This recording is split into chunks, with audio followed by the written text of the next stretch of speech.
நம்ம மேல கோவப்பட மாட்டார் அப்படின்னு நபிகள் பெருமகனாருடைய ஒரு அருமையான வசனத்தை எடுத்து மேற்கோள் காட்டுறார். கோபத்தில் தீர்ப்பு சொல்லாதீர்கள். ரொம்ப அருமையான வார்த்தை, ரொம்ப ரொம்ப அருமையான வார்த்தை. இன்னைக்கு பல பேர் இன்னொருத்தர் பத்தி எப்ப தீர்மானிக்கிறாங்க? ஒரு கோபத்துல தீர்மானிக்கிறாங்க. இந்த டைவர்ஸ் இது மாதிரி விஷயங்களை கூட சார் கோபத்துல தீர்மானிக்க கூடாது. நான் சாமியார போறேன் அப்படிங்கறத கூட கோபத்துல தீர்மானிக்க கூடாது. நீ சாமியார போறேன்னா திட்டமிட்டு போகணும். கோபத்துல விவாகரத்துங்கிறத பத்தி பேசக்கூடாது. உன்னை டைவர்ஸ் பண்ணிட்டு தான் மறுவேலை பார்ப்பேன் அப்படிலாம் பேசக்கூடாது. கோபத்தில் ஒரு முடிவு எடுக்க கூடாது. கோபத்துல ஒரு தீர்ப்பு சொல்லக்கூடாது. ஒரு அருமையான வரலாற்று சம்பவம். கலிஃபா உமர் அவர்கள் உட்கார்ந்து இருக்கிறார். இதெல்லாம் அவருடைய ரஃபியுத்தீன் பாக்கவி தம்முடைய நூல்ல மேற்கோள் காட்டுறார்.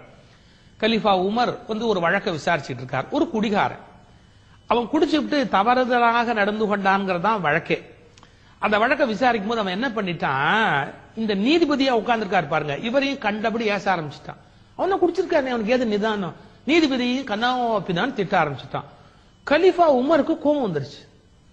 அவர் ஒரு வினாடி யோசிச்சு சொன்னாராம், நான் இப்ப இந்த தீர்ப்பு சொல்ல விரும்பல, ஏன்னா முதல்ல அவன் தவறு செய்தான்ங்கிறத விசாரிக்கிறதுக்காக தான் நான் அந்த தீர்ப்பு சொல்றதுக்கு உட்கார்ந்தேன். இவன் இப்படி பேச பேச எனக்கே கோபம் வருது. இப்ப எனக்கே கோபம் வரும்போது நான் தீர்ப்பு சொன்னா அந்த தீர்ப்பு நியாயமா இருக்காது.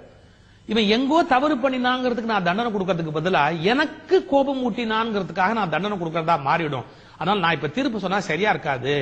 நபிகள் பெருமகனாருடைய வாக்கின்படி நான் இப்ப தீர்ப்பு சொல்லக்கூடாது. ஏன்? கோபத்தில் தீர்ப்பு சொல்லாதீர்கள். ரொம்ப அருமையான வார்த்தை.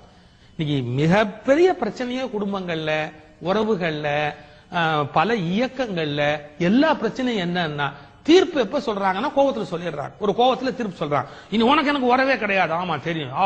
இதுதான் கோபத்துல வர வார்த்தை. கோபத்தில் தீர்ப்பு சொல்லாதீர்கள். பாருங்க, ஏன் கோபத்துல என்ன கெடுதல்? நம்முடைய ரத்தத்துல ஒரு வகையான ஹார்மோன் சுரக்குதான். சிறுநீரகத்துக்கு மேல இருக்கிற அட்ரினல் இருக்கு இல்லையா, அதுல இருந்து புறப்படுற ஒரு நச்சு ஹார்மோன் ரத்தம் முழுக்க சேர்ந்து இதயத்தை படப்பட படப்படன்னு துடிக்க வைக்குதான். துடிச்சா என்ன, துடிச்சிட்டு போகுது அப்படின்னா இதயம் பலவீனமா போகுது. நம்ம இதயத்தை நாமளே பலவீனமாக்கலாமா?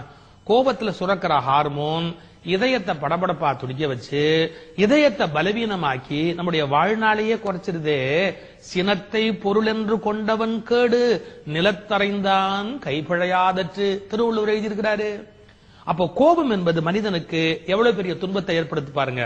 நபிகள் பெருமகனார் ஒரு யோசனை சொல்றாராம், நிற்கிற போது உங்களுக்கு கோபம் வந்தால் உட்கார்ந்து கொள்ளுங்கள், உட்கார்ந்து இருக்கிற போது உங்களுக்கு கோபம் வந்தால் படுத்துக் கொள்ளுங்கள். ஐ திங்க் அந்த போஸ்டரை மாத்துனா நம்முடைய மனோநிலை மாறும். உண்மைதான். நீங்க உங்களுடைய இருப்பு தன்மையை மாத்தினீங்கன்னா மூச்சு மாறும். மூச்சு மாறினாலே கோபம் போயிடும். கோபம் மூச்சோடு தொடர்புடையது. நிற்கிற போது கோபம் வந்தால் உட்கார்ந்து கொள்ளுங்கள், உட்கார்ந்து இருக்கும் போது கோபம் வந்தால் படுத்துக் கொள்ளுங்கள். நபிகள் பெருமகனாருடைய ஒரு நல்ல யோசனை. இதையெல்லாம் அந்த நூல்ல அவர் மேற்கோள் காட்டுறார். எல்லாத்த விட அழகான ஒரு செய்தி பிளாட்டோ சொன்ன செய்தி, இறைவன் நம்மை எப்போதும் கண்காணித்துக் கொண்டிருக்கிறான் என்று நினைத்தால் கோபம் வராது. எப்படி தெரியுங்களா? இப்ப நம்மளை விட மேலதிகாரி நிக்கும் போது நம்மளை விட கீழான ஆள் மேல் நம்ம கோபப்படுவோமா? நம்ம பாஸ் நம்மளை பாத்துக்கிட்டு இருக்கிற போது நாம நமக்கு கீழே இருக்கிற கோபப்பட்டு ஏதாவது பேசுவோமா? பேச மாட்டோம். ஏன்? நமக்கு மேல ஒருத்தன் பாத்துக்கிட்டு இருக்கிறான் அப்படிங்கிற போது கொஞ்சம் எச்சரிக்கையா நடப்போம். நம்ம கோபத்தையே கடுஞ்சொல்லையே காட்ட மாட்டோம். இதை ஒன்ன புரிஞ்சுக்கிட்டா போறோம். இறைவன் நம்ம எப்போதும் கண்காணித்துக் கொண்டிருக்கிறான் என்பதை புரிந்து கொண்டு விட்டால் நாம் பிறர் மீது கோபப்பட மாட்டோம். கோபத்தை பற்றிய மறுபரிசீலனை அவசியம். கோபம் மயக்கத்தால் வருகிறது. அது ஒரு போதை. அதிலிருந்து விழிக்க வேண்டியது கட்டாயம் கட்டாயம்.